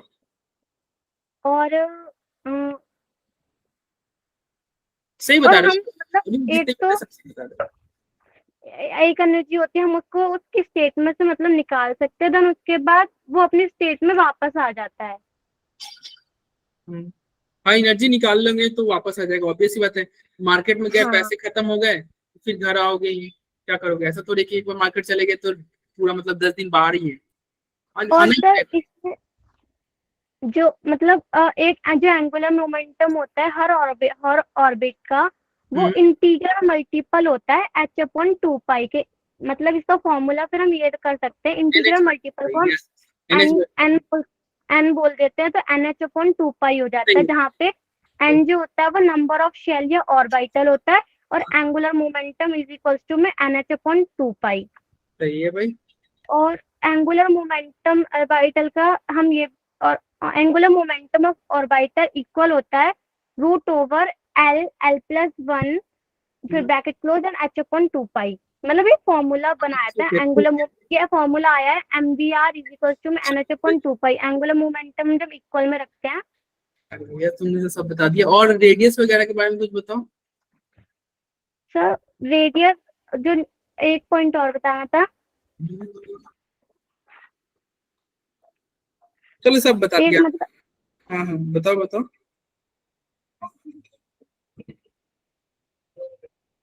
अरे सही बताया वो जितना बताया, बहुत बढ़िया। और कोई बताना चाहता है बच्चा? और कोई बोर मॉडल के बारे में? और कोई नहीं? देखो बोर प्लानिटरी मॉडल, नाम में भी है प्लानिटरी मॉडल, तो क्या होगा यार? प्लानिट की तरह तुम समझो, प्लानिट की तरह मतलब समझो क्या कि प्लानिट में क्या होता है, एक सन होता है जो कि बीच में होता है, और उसके चारों तरफ क्या होते हैं, प्लानिट घूमते हैं, प्लानिट उसके चारों तरफ घूमते हैं। ये तुम्हारा प्लानिट है, वो घूम रहा है। तो ये जो सन है इसको बोलोगे क्या, न्यूक्लियस। और जो ये प्लानिट है अर्थ वगैरह, इसको क्या बोलोगे, इलेक्ट्रॉन। क्या है, इलेक्ट्रॉन। तो न्यूक्लियस के चारों तरफ इलेक्ट्रॉन घूमेगा, जैसे सन के चारों तरफ कौन घूमता है, पृथ्वी और बाकी प्लानिट। तो यही लिखा हुआ है after Rutherford, discovery, Bohr proposed that electron travel in definite orbit around the nucleus. Bore ने क्या बोला कि देखो, पहले तो रदरफोर्ड को एक बार हमने इसको फिर से रिवाइज कर ले रहे हैं। रदरफोर्ड में क्या था? रदरफोर्ड का मॉडल था कि देखिए एक चेयर पे बीच में टीचर बैठे हैं, ये रदरफोर्ड का मॉडल है। चेयर पे टीचर बैठे हैं, चारों तरफ बोरी बिछे हुए हैं, बोरी है, और उस एक बच्चा आएगा, वो कहीं भी उस बोरी पे, उस मैट पे बैठ जाएगा, और जहां पे बैठेगा वहां से वो घूमना चालू करेगा।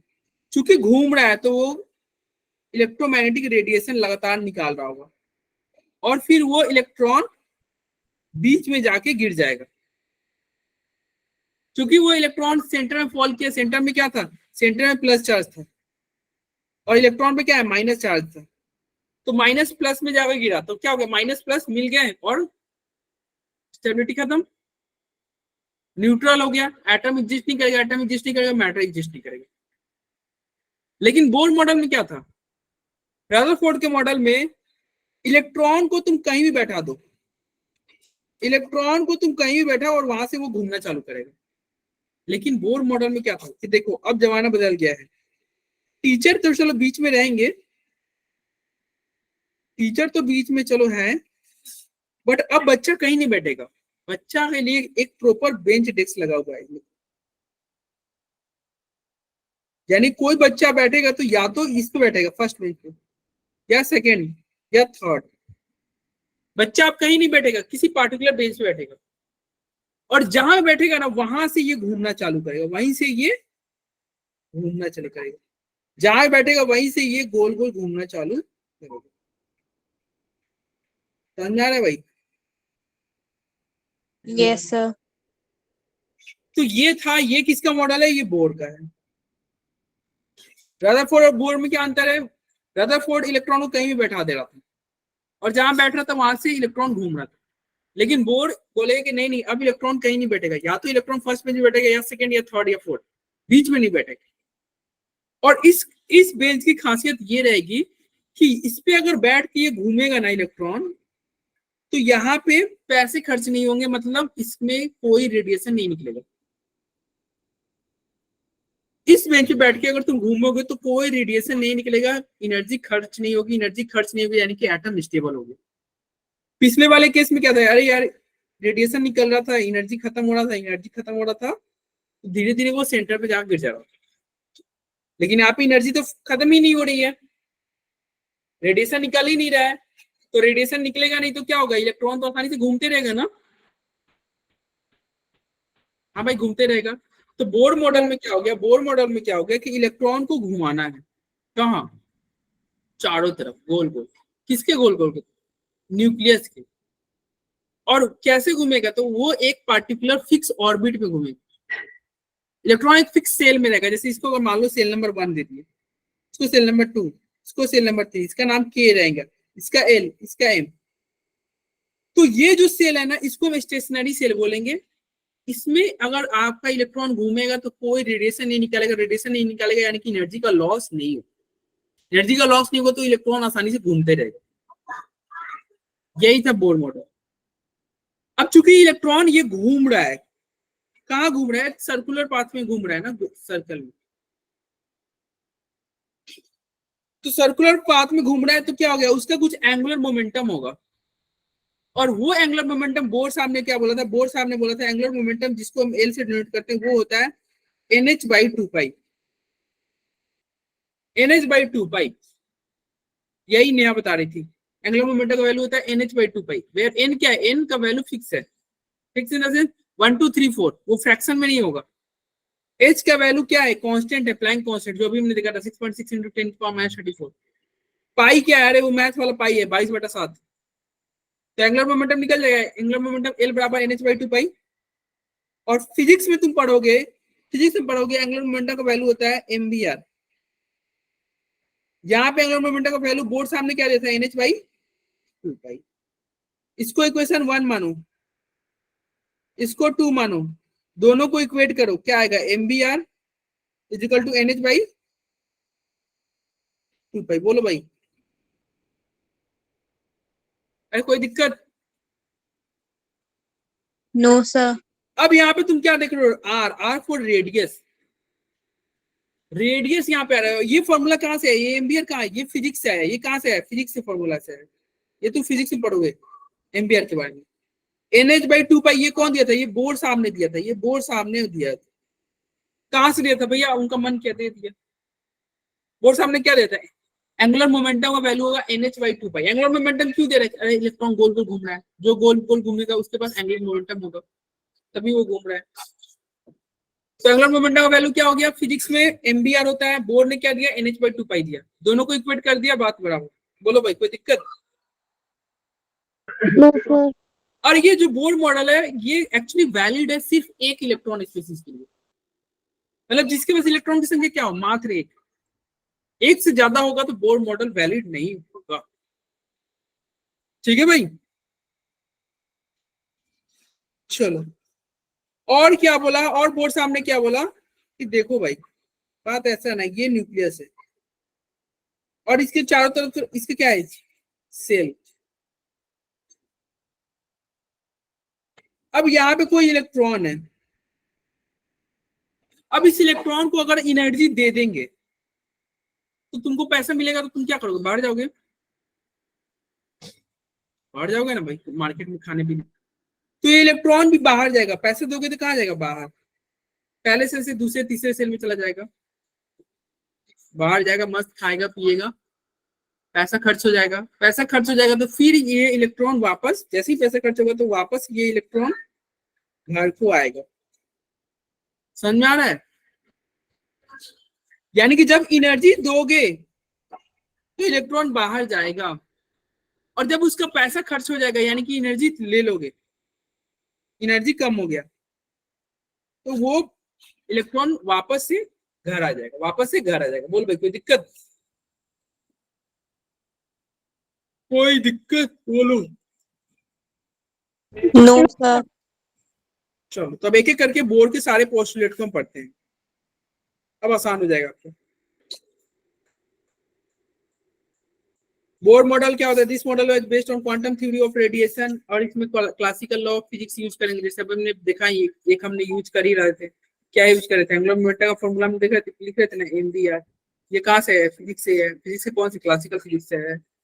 बोर मॉडल हमेशा एक इलेक्ट्रॉन वाले स्पीसीज के लिए वैलिड है, जैसे देखो यहाँ पे क्या है, हाइड्रोजन में एक इलेक्ट्रॉन होता है, हाँ भाई होता है, हीलियम प्लस में भी कितना इलेक्ट्रॉन हो, चूंकि प्लस है तो एक ही इलेक्ट्रॉन होगा। एक्चुअली हीलियम में 2 इलेक्ट्रॉन होता है, लेकिन एक प्लस का मतलब क्या होगा, एक इलेक्ट्रॉन का। लिथियम 2 प्लस में भी क्या होगा, एक ही इलेक्ट्रॉन होगा। लिथियम का एटॉमिक नंबर क्या होता है, 3 होता है, 2 प्लस है मतलब 3 में से 2 गया तो क्या होगा, एक इलेक्ट्रॉन। हीलियम का एटॉमिक नंबर क्या होता है, 2 होता है, हाइड्रोजन क्या होता है, 1 होता है। तो ये सारे क्या है, ये सारे के सारे कौन से स्पीसीज है, सिंगल इलेक्ट्रॉन स्पीसीज है, क्योंकि ये सिंगल इलेक्ट्रॉन स्पीसीज है तो बोर मॉडल इसके लिए वैलिड है, बोर मॉडल वैलिड है। और Bohr model is based on particular nature of electron. Actually Bohr model जो भी है बात कर रहा है वो इलेक्ट्रॉन के पार्टिकल नेचर की बात कर रहा है। कैसे सर पार्टिकल नेचर की बात कर रहे थे, देखो ना हम एक इलेक्ट्रॉन को एक क्या मान रहे हैं, एक पैकेट मान रहे हैं, और उसी पैकेट को हम जंप करा के पहले से थर्ड सेल में ले गए और फिर थर्ड सेल से उसी पैकेट को फिर से वापस घर ले आए। इलेक्ट्रॉन क्या एक पैकेट है, उसको एनर्जी दे रहे हो तो वो पैकेट एनर्जी लेके बाहर चला गया, आउटर सेल में चला गया, लेकिन जब उसका एनर्जी खर्च हो गया, पैसे खर्च हो गया, तो वो इलेक्ट्रॉन वापस से घर आएगा, वापस से घर आएगा। ठीक है भाई, तो यही लिखा हुआ बोर मॉडल क्या है, किस पे बेस है, particle nature of electron. Particle nature of electron मतलब इलेक्ट्रॉन को एज ए पैकेट माना जा रहा है, छोटे छोटे पैकेट माना जा रहा है। अब इसके कुछ पोस्टुलेट है, वो सारे पोस्टुलेट हम पढ़ लेते हैं ठीक है। तो नेहा आप बढ़ो पोस्टुलेट नंबर 1 और समझाओ क्या लिखा हुआ है। Atom is a nucleus where all protons and neutrons are present. हाँ, ये हम रदरफोर्ड में ही पढ़ा थे, हमने पढ़ा था ना रदरफोर्ड में कि क्या होता है भैया, न्यूक्लियस, एटम के पास एक न्यूक्लियस है और उस न्यूक्लियस में क्या है, प्रोटॉन होगा और उसी में न्यूट्रॉन होगा। न्यूक्लियस मतलब क्या, अरे एटम का बीच में जो होता है, सेंटर में होता है, उसे न्यूक्लियस बोलते हैं। इसी न्यूक्लियस में क्या होता है, इसी न्यूक्लियस में क्या होता है भैया, 2 लोग होते हैं, कौन कौन, प्रोटॉन और कौन, न्यूट्रॉन। तो ये बोर साहब ने ही बोला। और सेकंड पॉइंट पढ़ के बताओ क्या कह रहा है। The size of nucleus is very small Yes. and it is present at the center of the atom. Yes, nucleus का साइज क्या होगा, बहुत छोटा होगा। किसके कंपेयर में, एटम के। एटम के कंपेयर में न्यूक्लियस का साइज बहुत छोटा होगा। हाँ भाई, क्यों नहीं छोटा होगा, देखो ये ऐसे ऐसे करके और भी तो सेल हो सकते हैं ना। अब देखो ना, न्यूक्लियस एक छोटा सा नहीं है, छोटा सा ही तो है। तो न्यूक्लियस का साइज बहुत छोटा होगा एज कम्पेयर टू एटम के। और न्यूक्लियस कहाँ रहता है, हमेशा सेंटर में रहेगा। कहाँ रहेगा, न्यूक्लियस सेंटर में रहेगा। तो ये बोर्ड का पहला पोस्टुलेट है। सेकंड पोस्टुलेट जल्दी बताओ। फिर आगे पढ़ूं। हाँ, सेकंड पोस्टुलेट पढ़ो भाई। Negatively charged electron revolve around the nucleus in the same way as the planets planet. revolve around the sun. Yes, अभी हमने बोला ना कि भैया इलेक्ट्रॉन कैसे मूव करेगा, जैसे प्लैनेट घूम रहा है। जैसे प्लैनेट घूम रहा है किसके चारों तरफ, सन के चारों तरफ, वैसे ही तुम्हारा इलेक्ट्रॉन, वैसे ही तुम्हारा क्या होगा, इलेक्ट्रॉन घूमेगा। निगेटिवली चार्ज इलेक्ट्रॉन घूमेगा किसके चारों तरफ, न्यूक्लियस के चारों तरफ। ठीक है। The और path of ये जो पाथ होगा ये कैसा होगा, सर्कुलर होगा। कैसा होगा, सर्कुलर। क्योंकि अब तुम सोचोगे सर ये इलेक्ट्रॉन घूम कैसे रहा है, तो सेंटर में क्या प्लस है और चारों तरफ घूम रहा है कौन, इलेक्ट्रॉन। इलेक्ट्रॉन के पास क्या है, माइनस। अब ये प्लस माइनस के साथ क्या लगेगा, एक अट्रैक्शन फोर्स लगेगा, फोर्स ऑफ अट्रैक्शन। और उसी अट्रैक्शन फोर्स को क्या बोलेंगे, उस अट्रैक्शन फोर्स को बोलेंगे कोलम्बिक फोर्स या इलेक्ट्रोस्टैटिक फोर्स। क्या बोलेंगे, कोलम्बिक फोर्स या इलेक्ट्रोस्टैटिक फोर्स। क्योंकि ये इलेक्ट्रॉन को अंदर खींच रहा है और ये इलेक्ट्रॉन अंदर जा नहीं रहा है, तो कुछ ना कुछ क्या कर रहा होगा, इसको रिपेल कर रहा होगा। क्या कर रहा होगा, रिपेल। अब ये रिपेल कौन कर रहा है, ये रिपेल का मतलब रिपल्सन फोर्स का काम कौन करेगा, वो करेगा centrifugal force. Centrifugal force on electron, centrifugal force on electron. यानी कि इलेक्ट्रोस्टैटिक फोर्स, अगर मान लो जो अट्रैक्ट कर रहा है उसको हम इलेक्ट्रोस्टैटिक फोर्स बोले, फोर्स ऑफ इलेक्ट्रोस्टैटिक एफई। और जो रिपेल कर रहा है उसे हम बोलेंगे फोर्स ऑफ सेंट्रीफ्यूगल एफसी। तो हम लिख सकते हैं क्या, एफई बराबर क्या होगा, एफसी के। एफई बराबर क्या होगा, एफसी के। कैसे लिख दिया, तो भैया इलेक्ट्रोस्टैटिक फोर्स क्या हो रहा है, उसको अट्रैक्ट कर रहा है। सेंट्रीफ्यूगल फोर्स क्या कर रहा है, उसको बाहर भेजना चाह रहा है। उसको बाहर एक रस्सी ऐसे से हम घुमाते हैं तो क्या होता है, सेंट्रीफ्यूगल फोर्स उसको बाहर खींचना चाह रहा है ना। अगर उसको चेक करना होगा तो उस रस्सी को अचानक से काट दो, वो स्टोन वाला रस्सी वो कहीं दूर चला जाएगा। तो इलेक्ट्रॉन को अंदर कौन खींच रहा है, कौन खींच रहा है, इलेक्ट्रोस्टैटिक फोर्स उसको अंदर खींच रहा है। और इलेक्ट्रॉन को बाहर भेज रहा है, कौन भेज रहा है, सेंट्रीफ्यूगल फोर्स बाहर भेज रहा है। ठीक है भाई, चलो।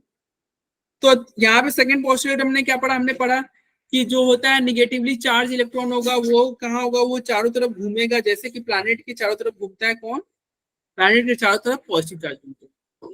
नहीं, प्लैनेट क्या बोलते हैं, सन के चारों तरफ कौन घूमता है, जैसे सन के चारों तरफ प्लैनेट घूमता है, सन के चारों तरफ प्लैनेट घूमता है, वैसे ही पॉजिटिव चार्ज के चारों तरफ कौन घूमेगा, इलेक्ट्रॉन घूमेगा। पॉजिटिव चार्ज के चारों तरफ कौन घूमेगा, इलेक्ट्रॉन। और पॉजिटिव चार्ज क्या है भैया, न्यूक्लियस। पॉजिटिव चार्ज क्या है, न्यूक्लियस में। तो न्यूक्लियस के चारों तरफ कौन घूमेगा, इलेक्ट्रॉन। और किस पाथ में घूमेगा, सर्कुलर पाथ में घूमेगा। उसमें कौन सा फोर्स लगेगा जो कि इसको घुमाने में हेल्प कर रहा है, इलेक्ट्रोस्टैटिक फोर्स। और उसको एक्शन का अपोजिट रिएक्शन कौन सा होगा, तो सेंट्रीफ्यूगल फोर्स, सेंट्रीफ्यूगल फोर्स जो उसको बैलेंस करेगा। अब चूंकि इलेक्ट्रॉन घूम रहा है तो उसके पास क्या होगा, कहाँ घूम रहा है, सर्कल में। सर्कल में घूम रहा है, सर्कुलर पाथ फॉलो कर रहा है, तो उसका क्या होगा, कुछ ना कुछ एंगुलर मोमेंटम होगा। इलेक्ट्रॉन के पास क्या होगा, एंगुलर मोमेंटम। और उस एंगुलर मोमेंटम का वैल्यू क्या होगा, बोर्ड सामने बोला था, उस एंगुलर मोमेंटम का वैल्यू होगा NH/2 मतलब न्यूमेरिकल क्या होगा, उसका वैल्यू क्या होगा, H/2 और उसमें n से मल्टीप्लाई कर दो, NH/2। और फिजिक्स से हम जानते हैं, फिजिक्स से क्या जानते हैं, एंगुलर मोमेंटम का वैल्यू होता है। फिजिक्स में क्या होता है, फिजिक्स में एंगुलर मोमेंटम का वैल्यू होता है L बराबर mvr। फिजिक्स में एंगुलर मोमेंटम का वैल्यू होता है L बराबर mvr। यहाँ पे बोर्ड सामने क्या बोला, NH/2। दोनों को इक्वेट कर दो, इसको इक्वेशन 1 मानो, इसको 2 मानो, दोनों को इक्वेट करो, क्या होगा, mvr बराबर NH/2 होगा।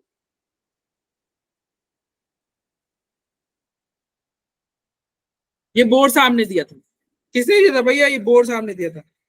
बोर्ड सामने क्या बोला था कि भैया देखिए इलेक्ट्रॉन घूमेगा, अगर चूंकि सर्कल में घूम रहा है सर्कुलर पाथ में घूम रहा है तो क्या होगा, उसके ना कुछ एंगुलर मोमेंटम होगा जिसका वैल्यू क्या होगा, NH/2 पाई होगा। H/2 पाई का इंटीग्रल मल्टीपल होगा। वेयर n क्या है, n क्या है भैया, वही n जो अभी हम बोले थे पॉजिटिव इंटीजर होगा। पॉजिटिव इंटीजर मतलब क्या हो गया, 1 2 3 4 होगा, फ्रैक्शन में नहीं होगा, यानी कि ये रॉन्ग है, ये रॉन्ग है, ये रॉन्ग है, फ्रैक्शन में दे रहा है, यानी कि ये वैल्यू रॉन्ग है, ये राइट है, देखो ये राइट है, 1 2 3 4 5। अरे एक क्या है, एक पॉजिटिव इंटीजर होगा ना, एक पॉजिटिव इंटीजर होगा, पॉजिटिव इंटीजर होगा। तो हमने पढ़ा भी क्या, बोर साहब ने क्या बोला, बोर साहब ने बोला कि इलेक्ट्रॉन अगर चारों तरफ गोल गोल घूम रहा है तो उसके पास क्या होगा, एंगुलर मोमेंटम होगा जिसका वैल्यू क्या होगा, NH/2 पाई होगा, NH/2 पाई होगा। वेयर n का वैल्यू तुम पुट करते जाओ, अरे NH/2 पाई है, n का वैल्यू 1 रखोगे तो क्या होगा, H/2 पाई होगा, n का वैल्यू 2 रखोगे तो 2H/2 पाई होगा, n का वैल्यू 3 होगा तो 3H/2 पाई, 4 होगा तो 4H/2 पाई। बोलो भाई, अरे बोलो। Yes, sir. चलो ये Yes, थर्ड sir. पोस्टुलेट था। अब फोर्थ पोस्टुलेट क्या कर रहा है, जल्दी बताओ, निया जल्दी बताओ यार। सर रीड करना है या फिर बताना है? अरे मतलब वही दोनों काम कर दो। The orbits in which electron can revolve are known as stationary orbits because in this orbit energy of electron is always constant. देखो जो जिस इलेक्ट्रॉन एक सेकंड हो गया बस, जिस ऑर्बिट में इलेक्ट्रॉन घूम रहा है ना उसको हम स्टेशनरी ऑर्बिट बोलेंगे।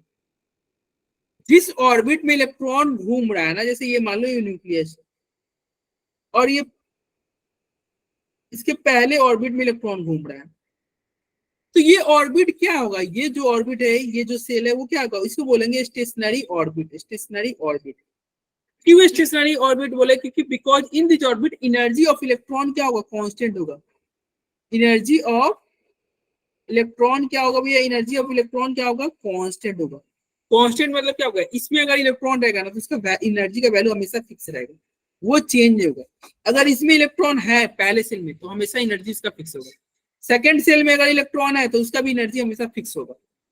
और याद रखना हमेशा जैसे जैसे दूर जाओगे एनर्जी बढ़ेगा, अगर दूर जाओगे तो एनर्जी बढ़ेगा, दूर जाओगे तो एनर्जी इंक्रीज करता है।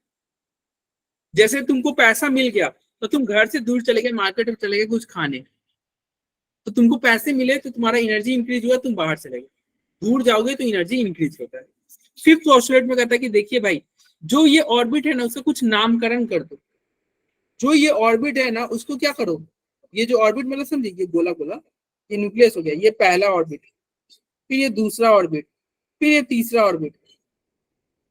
तो क्या कहना चाह रहा है, each stationery orbit is associated with definite amount of energy.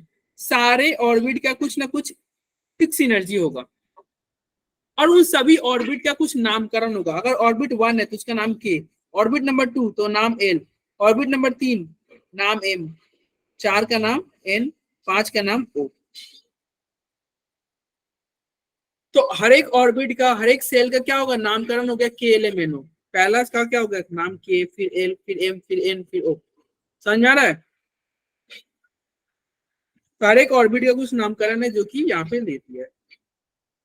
ये देखो ये क्या है, ये तुम्हारा पहला ऑर्बिट है, पहला सेल है, नाम क्या होगा K, दूसरे का नाम क्या है, दूसरा का नाम L है, तीसरा का नाम क्या है, तीसरा का नाम M है, चौथा का N, पांचवा का O। ऐसा ही चलते चलेगा। अब क्या होगा, हमेशा अंदर वाले का एनर्जी कम होगा, बाहर वाले का एनर्जी ज्यादा होगा, बाहर वाले का एनर्जी ज्यादा होगा। तो एक बात याद रखना, अगर आपको एनर्जी दिया जाएगा तो आप मार्केट में चले जाओगे, तो इलेक्ट्रॉन को एनर्जी देंगे तो वो इलेक्ट्रॉन कहाँ जाएगा, एनर्जी दोगे तो बाहर जाएगा, एनर्जी दोगे तो बाहर जाएगा। और उसका एनर्जी अगर ले लिया जाएगा तो वो इलेक्ट्रॉन वापस घर आएगा। अरे तुम्हारा पैसा छीन लिया जाए तो तुम वापस घर आओगे। ठीक है भाई, तो वही लिखा हुआ है, जब the emission or absorption of energy in the form of photon can only be occur when electron jump from one stationary state to another। मतलब इलेक्ट्रॉन जंप करेगा एक स्टेशनरी स्टेट से दूसरे स्टेट में, एक सेल से दूसरे सेल में, एक ऑर्बिट से दूसरे ऑर्बिट में इलेक्ट्रॉन जंप करेगा तो एनर्जी क्या करेगा, वो एब्जॉर्ब करेगा। वो एनर्जी को एब्जॉर्ब करके जंप किया होगा। पहला से दूसरा में कब जंप करेगा? जब एनर्जी को एब्जॉर्ब करेगा। तो एनर्जी का फॉर्मूला क्या होगा? डेल्टा ई का फॉर्मूला क्या हो गया? डेल्टा ई हो गया जिसका एनर्जी ज्यादा हो, मतलब बाहर वाले का एनर्जी, बाहर वाले सेल का एनर्जी, माइनस जिसका एनर्जी कम हो, यानी कि अंदर वाले सेल का एनर्जी।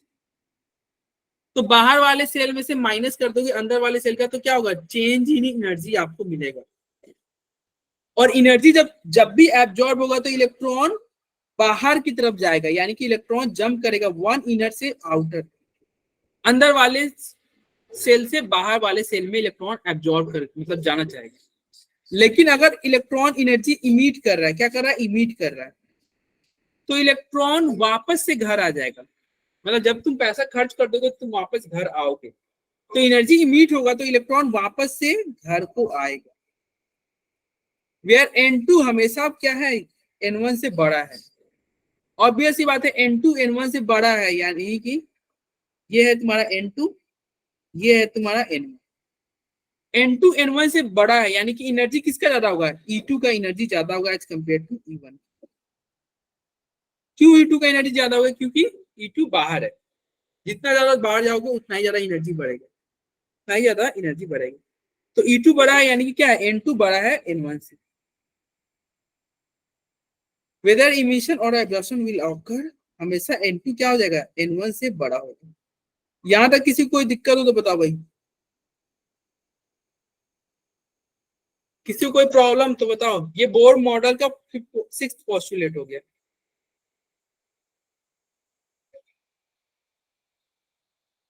चलो अब क्लास अब खत्म ही होगा। यहाँ पे क्या है देखो, अभी हमने देखा कि भैया सेंटर में क्या था? सेंटर में पॉजिटिव चार्ज था और उसके चारों तरफ इलेक्ट्रॉन घूम रहा है। सेंटर में पॉजिटिव चार्ज है, इलेक्ट्रॉन चारों तरफ घूम रहा है, यानी कि इलेक्ट्रॉन घूम कैसे रहा होगा? अरे इनके बीच में एक अट्रैक्शन फोर्स होगा और उनके अगेंस्ट में एक रिपल्सन फोर्स भी होगा। एक अट्रैक्शन फोर्स और एक repulsion force. Force of attraction क्या होगा? फोर्स ऑफ अट्रैक्शन यानी कि इलेक्ट्रोस्टैटिक फोर्स, वो इक्वल होगा रिपल्सन फोर्स यानी कि कोलम्बिक फोर्स की। बोलो भाई। अब ये इलेक्ट्रोस्टैटिक फोर्स का फॉर्मूला क्या होता है? ये क्लास 12 में पढ़ोगे। ये होता है इलेक्ट्रोस्टैटिक फोर्स का फॉर्मूला, ये होता है, ये क्लास 12 में पढ़ोगे। सेंट्रीफ्यूगल फोर्स का फॉर्मूला क्या होता है? ये क्लास 11 फिजिक्स में पढ़ोगे। दोनों को तुम इक्वेट करोगे, दोनों को इक्वेट करोगे, दोनों इक्वेशन को इक्वेट करोगे, तो आपको रेडियस का वैल्यू आएगा। क्या आएगा? रेडियस का एक फॉर्मूला आएगा। क्या आएगा? ये आपको याद रखना होगा। रेडियस का वैल्यू आएगा क्या? 0.053। इसको 3 लिख देना, इतना पहुंच जाएगा, अप्रोक्स में लेके चलो। रेडियस का फॉर्मूला क्या आ जाएगा? 0.053 into n square divided by Z. ये क्या आ गया? ये रेडियस आ गया। क्या आ गया भैया? रेडियस। रेडियस का फॉर्मूला क्या कैसे आया? तो देखो ना, यहाँ पे हमने क्या किया? एफ ई बराबर एफ सी किया।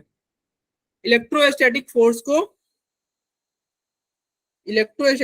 को क्या किया? सेंट्रीफ्यूगल फोर्स के बराबर किया था, बस। इलेक्ट्रोस्टैटिक फोर्स का फॉर्मूला यहाँ पे दिया हुआ था, देखो यहाँ पे। और एफ सी का फॉर्मूला ये दिया हुआ था, ये एफ ई का फॉर्मूला है।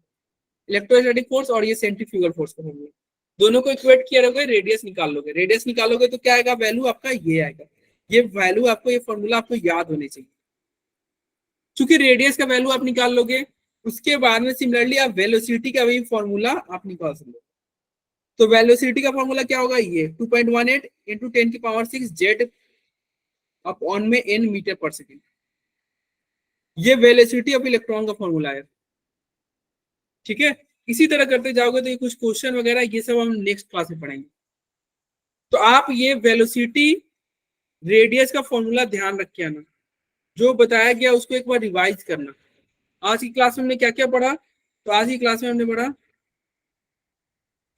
इलेक्ट्रोमैग्नेटिक वेव के बारे में। क्या पढ़ा भैया? एनर्जी जो होता है वो क्या होता है? एक वेव के फॉर्म में बाहर निकलता है। फिर हमने इलेक्ट्रोमैग्नेटिक स्पेक्ट्रम के बारे में पढ़ा कि भाई स्पेक्ट्रम क्या है। अरे बहुत सारे वेव को इसके इंक्रीजिंग वेवलेंथ के टर्म में फॉर्म में सजा दिया गया है। फिर हमने प्लैंक क्वांटम थ्योरी पढ़ा। प्लैंक क्वांटम थ्योरी में क्या पढ़ा? अरे एनर्जी जो होता है वो एक छोटे छोटे पैकेट के फॉर्म में जाएगा जिसका वैल्यू क्या होगा, E बराबर एच न्यू या एच सी बाई लैम्डा होगा। ये एनर्जी के इक्वेशन है। फिर हमने फोटो इलेक्ट्रिक इफेक्ट पढ़ा। फोटो इलेक्ट्रिक इफेक्ट में क्या था? अरे तुम लाइट फॉल कराओ, फोटोन फॉल कराओ, लाइट फॉल कराओ, इलेक्ट्रॉन निकलेगा, ठीक है, और क्या होगा? आपको वोल्टेज वगैरह, पोटेंशियल वगैरह आपको मिलेगा। ये फोटो इलेक्ट्रिक इफेक्ट पढ़ा। फिर हमने बोर मॉडल पढ़ा। ये बोर मॉडल अभी कंप्लीट नहीं हुआ है। बोर मॉडल में बहुत सारे टॉपिक बचे हुए, तो नेक्स्ट क्लास में फिर से हम बोर मॉडल को कंटिन्यू करेंगे। बोर मॉडल में हमने कुछ पोस्टुलेट पढ़ा, उसको मैं एक बार दिखा देता हूँ। आप ये स्लाइड में शेयर कर दूंगा, आप देख लेना क्या क्या पोस्टुलेट में हमने पढ़ा। तो सबसे पहला पोस्टुलेट था, क्या था भैया, कि न्यूक्लियस में प्रोटॉन होता है, चारों तरफ इलेक्ट्रॉन घूमता है। ये हमने पढ़ा। न्यूक्लियस कहाँ रहता है? सेंटर में रहता है। सेकंड पोस्टुलेट में क्या पढ़ा? सेकंड पोस्टुलेट में पढ़ा कि निगेटिव चार्ज उसी तरह से घूमेगा जैसे प्लैनेट घूमता है चारों तरफ सन के। और हमने क्या पढ़ा कि जो कोलम्बिक फोर्स होगा वो क्या होगा, किसके इक्वल होगा? जो कोलम्बिक फोर्स होगा यानी कि इलेक्ट्रोस्टैटिक फोर्स, वो किसके इक्वल होगा? एफसी के इक्वल होगा। एफसी के इक्वल होगा, सेंट्रीफ्यूगल फोर्स के इक्वल होगा। फिर हमने क्या पढ़ा कि भैया इलेक्ट्रॉन अगर चूंकि सर्कल में घूम रहा है तो उसके पास क्या होगा? कुछ ना कुछ एंगुलर मोमेंटम होगा। क्या होगा? कुछ ना कुछ एंगुलर मोमेंटम होगा। और उस एंगुलर मोमेंटम का वैल्यू क्या होगा? उस एंगुलर मोमेंटम का वैल्यू का NH/2 क्या होगा? NH/2। और फिजिक्स में हमने क्या देखा था? फिजिक्स में हमने देखा था एंगुलर मोमेंटम का फॉर्मूला क्या होता है? MBR होता है। और यहाँ पे NH/2 है। दोनों को इक्वेट कर दो तो ये आ जाएगा। फोर्थ पोस्टुलेट में क्या पढ़ा कि भैया जहां पे इलेक्ट्रॉन घूमता है वो ऑर्बिट क्या होता है? स्टेशनरी ऑर्बिट होता है, मतलब वहां पे एनर्जी का लॉस या गेन नहीं होगा। फिर हमने नामकरण पढ़ा कि देखो पहला सेल का नाम K होगा, दूसरा का L, तीसरा का M, ऐसे नामकरण है। फिर हमने लास्ट वाला 6 पोस्टुलेट क्या पढ़ा कि अगर एनर्जी दोगे तो इलेक्ट्रॉन जंप करके बाहर जाएगा। जैसे तुमको एनर्जी मिलेगा, तुम मार्केट में जाओगे खाने पीने, लेकिन जब एनर्जी उसका ले लिया जाएगा, वापस ले लिया जाएगा, मतलब पैसे ले लेंगे, तो वापस से इलेक्ट्रॉन घर को आएगा, मतलब इलेक्ट्रॉन ग्राउंड स्टेट में आ जाएगा, बैक आ जाएगा। इलेक्ट्रॉन 1 में आ जाएगा, 2, 3 मतलब कम वाले सेल में जाएगा। फिर हमने क्या देखा? Fe बराबर FC होता है। उसके बाद में हमने रेडियस का फॉर्मूला देखा। ये रेडियस का फॉर्मूला था, वेलोसिटी का फॉर्मूला देखा। अभी मैं इस स्लाइड को भेज दूंगा, किसी को कोई डाउट हो तो बताओ भाई, किसी को कोई डाउट हो तो बताओ, ठीक है। चलो फिर क्लास को ओवर किया जाए। अरे बोलो भाई, किसी को कोई दिक्कत? No sir. No sir.